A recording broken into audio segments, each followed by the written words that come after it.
चलिए आपको सीधा लिए चलते हैं, वासुदेव देवनानी प्रेस वार्ता कर रहे हैं। उस नाते मीडिया से मुखालिफ होता था, 20 साल से राजनीति में हूँ तो आप सबसे मिलता रहता हूँ। ये सारी बातों को ध्यान में रखते हुए आप बहुत हैं, चौथे स्तंभ में हैं और आप सबका सहयोग के बिना निश्चित रूप से आगे नहीं बढ़ा सकता।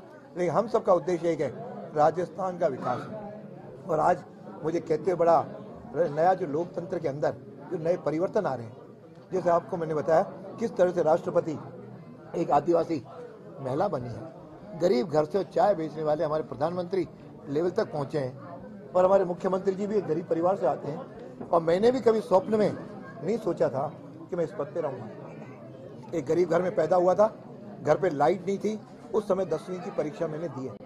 सुभाष उद्यान के अजमेर बगीचे के नीचे लाइट, स्ट्रीट लाइट के पीछे पड़ी, तो उस गरीबी को मैंने देखा है। इसलिए वह गरीबी को दूर करने के लिए यह सदन अपनी सक्रिय भूमिका अदा करे। तो हमने तो बंटवारा भी देखा, गरीबी भी देखी और संयोग से कॉलेज में पढ़ाते हुए, प्रिंसिपल रहते हुए भी कई अनुभव आए। पक्ष में भी 10 साल रहा, विपक्ष में 10 साल रहा। इसलिए मुझे अच्छी तरह ध्यान है क्या क्या मीडिया की बातें हैं, क्या क्या पक्ष की बातें हैं, विपक्ष की बातें हैं। लेकिन मर्यादाओं और नियमों का पालन तो मैं सबसे निवेदन करूंगा, सबसे अपेक्षा है कि उसके बिना फिर सदन टाइम में सारे मुद्दों को नहीं ले सकता।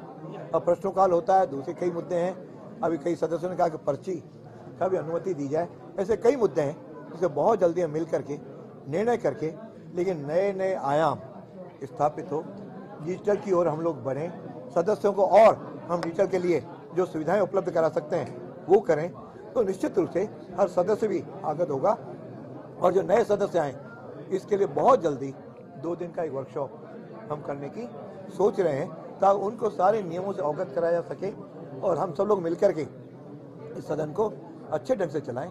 पुराने लोगों से भी अपील करूंगा कि हम नयों के लिए एक अच्छा उनके लिए वातावरण हम बनाए रखें, ताकि उनसे वो कुछ सीख सकें, ताकि पुराने जिस प्रकार करते हैं नयों का भी उस प्रकार से ढलने के मौका मिलता है। नए पुराने दोनों हम सब लोग और सदन का अध्यक्ष भी, आप सब लोग भी मिल करके सदन को अच्छी तरह से चलाएं, और ताकि यह सदन जो पूरे देश भर में इसका बहुत ही गरिमामय इतिहास रहा है। और मैं आज पढ़ा था पुराने कौन कौन अध्यक्ष रहे, ऐसे मेरे से पहले 16 विधानसभा के अध्यक्ष रहे।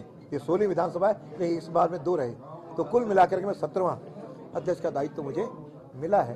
तो उन्होंने अपने अपने समय पे बहुत ही अच्छे गरिमामय वहाँ पे निर्णय किए हैं, परंपराएं डाली हैं। उन सारी परंपराओं का पालन करते हुए उसमें भी कुछ अच्छी चीज़ें और जोड़ते हुए नए आयाम हम लोग स्थापित करेंगे और एक विकसित राजस्थान की ओर हम कदम बढ़ाएंगे। जिस ढंग से देश आगे बढ़ रहा है उसमें राजस्थान की भी सहभागिता पूरी हो, इसका हम लोग प्रयास करेंगे, तो ऐसा आपको विश्वास दिलाता हूं। बीती सरकार में कई बार सदन हंगामे की भेंट चढ़ा है, इस बार क्या कुछ अनुशासन का कुछ कठोर कोई नया नजीर पेश करने की इस बार तैयारी है, आपको लगता है? देखो, मैं कोशिश करूंगा कि पहली स्थिति वैसे नहीं बने, और मान लो किसी कारण से बन जाती है तो तुरंत उनसे संवाद करके उस स्टेलमेट को समाधान किया जाए। क्यों हमेशा चाहे कितने दिन भी आप बातचीत मत करो, अंत में समाधान तो बातचीत से होता है। उस बातचीत की प्रतीक्षा और लंबा क्यों खींचा जाए, उसको तुरंत बातचीत करके उस मुद्दे को सुलझाया जाए, इसका प्रयास करूंगा। सर, कुछ सदस्यों ने ये भी आशंका जताई कि 10 साल विपक्ष में आप रहे थे, 10 साल सत्ता पक्ष में, कहीं विपक्ष वाले उस हिसाब से काम ना हो जाए, वो डर रहे थे, उन्हें क्या कहना चाहेंगे? मैं समझता हूँ कोई भी डरे नहीं। मैंने सदन में भी कहा कि मेरे लिए इस कुर्सी पर आने के बाद मैं सबके लिए बराबर हूँ और सबके साथ, लेकिन नियमों का कठोरता से पालन करवाऊंगा। ये भले आप नोट भी कर लें, भले बता भी लें, लेकिन मैं अपने टीचिंग कॉल में भी सबसे ज़्यादा कठोर प्रिंसिपल भी माना जाता था और शिक्षक भी माना जाता था, और उस प्रकार की कठोरता नियमों के पालन में। बाकी मैं as a human being, all are my colleagues, सबके साथ मिलकर करूँ।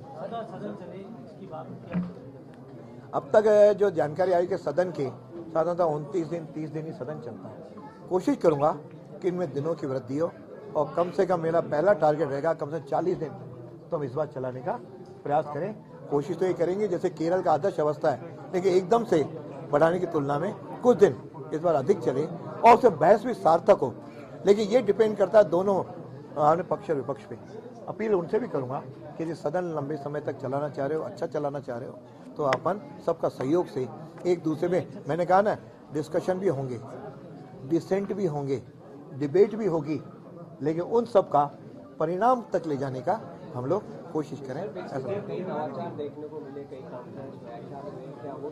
निश्चित रूप से उसमें और ज्यादा वृद्धि होगी। जैसे सीपीए को हमारे पुराने प्रदेश अध्यक्ष जी ने बहुत उसको सक्रिय किया, वो बहुत ही अच्छा लगा। वह सीपीए भी सक्रिय हो, अन्य भी जिस प्रकार से और कोई मंच है वह भी यहाँ पे सक्रिय हो, अधिक से अधिक लोग इस विधानसभा में आए, यहाँ का अच्छा मैसेज लेके जाए।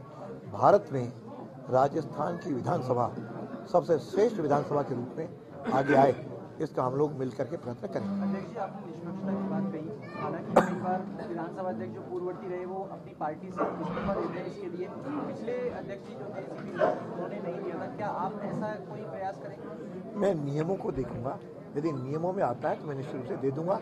बाकी मूलतः मेरी भी अंडरस्टैंडिंग है कि जब इस कुर्सी पे आए हम बिना किसी पार्टी के अंग बने, इसका मैं निर्माण करूँ। अध्यक्ष जी, इस बार अपोजिशन का चुनाव माना जा रहा है, बहुत ही तजुर्बे वाले लीडर चुनाव जीत करके आए, 69 एमएलए। ऐसी सूरत में पेंडामोनियम ना हो, रकस का सिचुएशन पैदा ना हो, इसके लिए आप मैंने कहा कि ऐसा नहीं, पहले भी 71 विपक्ष में थे, आज 69 है। सब हमेशा विपक्ष अच्छा और मजबूत है, 69 और 71 एक बराबर रहता है।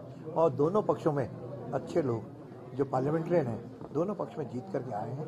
वे पार्लियामेंट्रियन राजस्थान के विकास में बहस में अपने मुद्दे उठाने के लिए आगे आए। इसलिए मैंने कहा कि गवर्नमेंट को अपना काम करना होता है, पालन करवाना होता है, विपक्ष को उसमें अपनी बात कहने का पूरा अवसर मिले और मुद्दों पे सत्ता पक्ष भी गंभीरता से विचार करके निर्णय ले, इसका प्रयास करें। कई बार जो सरकारी तंत्र है ब्यूरोक्रेसी जवाब देने में डिले जवाब आता है, कोशिश करूंगा कि व्यवस्थाओं को ठीक करूं। अभी तो मुझे दायित्व मिला है, इस सब का अध्ययन करूंगा, लेकिन ये जरूर है कि अधिकारियों को पाबंद करेंगे, सही समय पर विधानसभा के लिए जो आवश्यक उनको उत्तर भेजने हैं या अपने ध्यान आकर्षण प्रस्तावों के उत्तर भेजने हैं, प्रश्नों के उत्तर भेजने हैं, सब प्रश्नों का समय पर उत्तर जाए, इसकी कोशिश करें।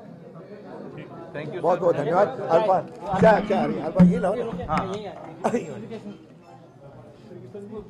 ये कम से कम काम बढ़िया हो गया सर जी। आपने सबसे पहले एक डिसीजन दिया, ये और बहुत हमेशा मैं मीडिया के साथ हमेशा मेरी जो पुरानी है मैं फ्रेंडली रहा हूँ, अभी फ्रेंडली रहूँ। आपने हमारी परेशानी तभी तो तुरंत ही आज बिना आपके गए निर्णय कर दिया, अंदर आ गया।